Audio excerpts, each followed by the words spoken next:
بہت بڑا احسان ہے کہ اللہ رب کائنات نے ہمیں انسان بنایا، بعد اس کے اللہ نے ہمیں اسلام جیسی عظیم نعمت سے سرفراز فرمایا۔ ایسا دین اور ایسی شریعت اللہ نے ہمیں عطا فرمائی ہے جو آفاقی اور عالمگیری حیثیت رکھتی ہے۔ یہ ایسی شریعت اور ایسا پیغام امن ہے، یہ ایسا دین کا ضابطہ ہے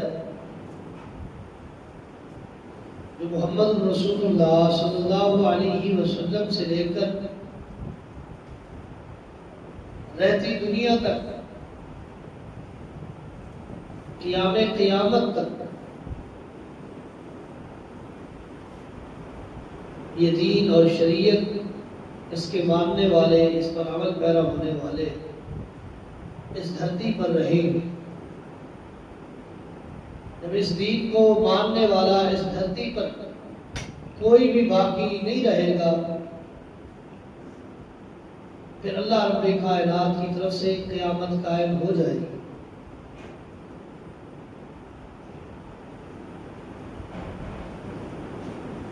جس شریعت کی، جس دین کی اتنی اہمیت اور فضیلت اور حیثیت ہے،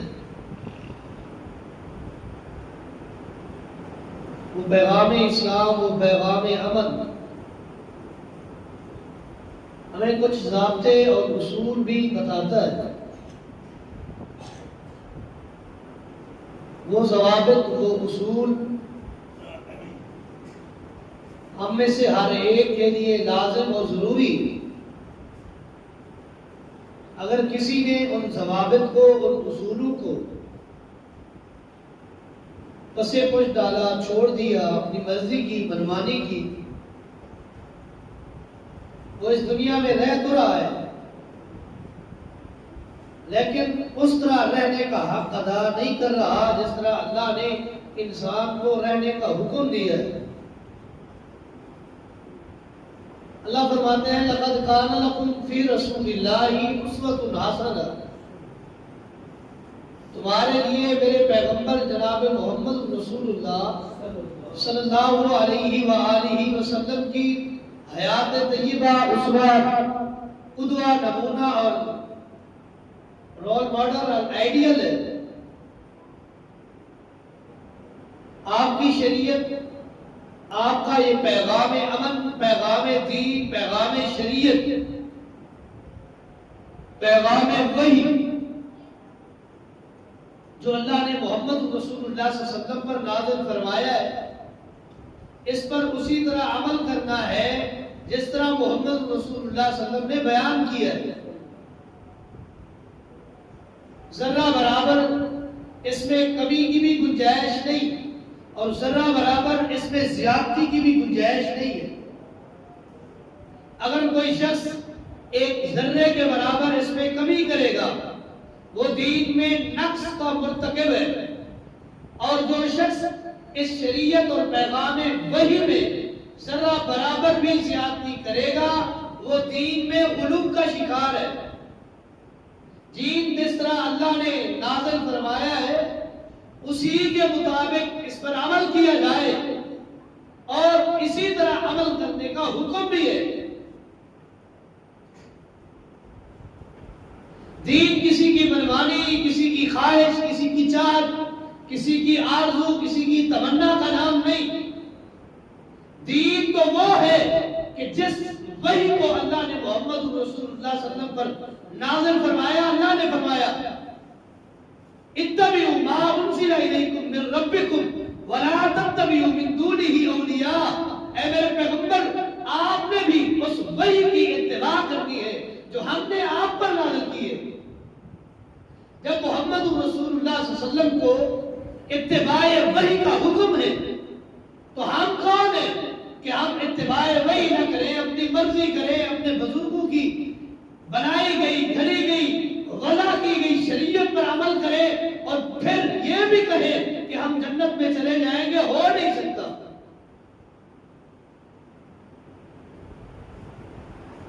دین اور شریعت ہم سے یہ ڈیمانڈ اور مطالبہ کرتا ہے کہ ہمارا دن و رات، شب و روز، ایک لمحہ، ایک لحظہ، ایک سیکنڈ کے کئی حصے، اور ان حصوں میں سے چھوٹا سا ایک حصہ بھی رسول اللہ صلی اللہ علیہ وسلم کی نافرمانی میں نہ گزرے.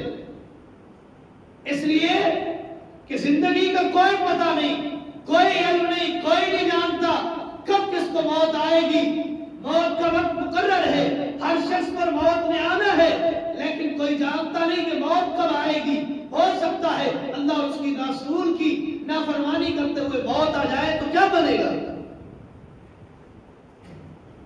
اللہ اور اس کے رسول کی اتباع میں موت آئی، جنت اتھنٹک ہے. اگر اللہ اور اس کے رسول کی مخالفت میں کوئی ایسا کام کرتے ہوئے موت آ گئی، بھلے زندگی میں پہلی بار کیا ہے، اللہ کی نافرمانی ہے، موت آ گئی. ہم میں سے ہر شخص جانتا ہے جو شخص جس حالت میں مرے گا، کل قیامت کے دن اسی حالت میں وہی کام کرتا ہوا اٹھے گا. اسی لیے تو امام الانبیاء نے خاتمہ بالخیر کی دعا کی ہے، اتباع کی دعا کی ہے. اللہ ہمیں متبع بنا کہ خاتمہ بالخیر ہو، کل قیامت کے دن اٹھے تو خیر کے ساتھ اٹھے اور ہمارے ساتھ خیر خواہی والا معاملہ کیا جائے. امیر عمر کا زمانہ ہے.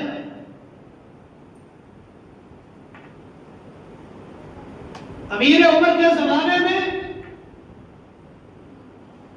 ایک لشکر شام کی طرف روانہ ہے.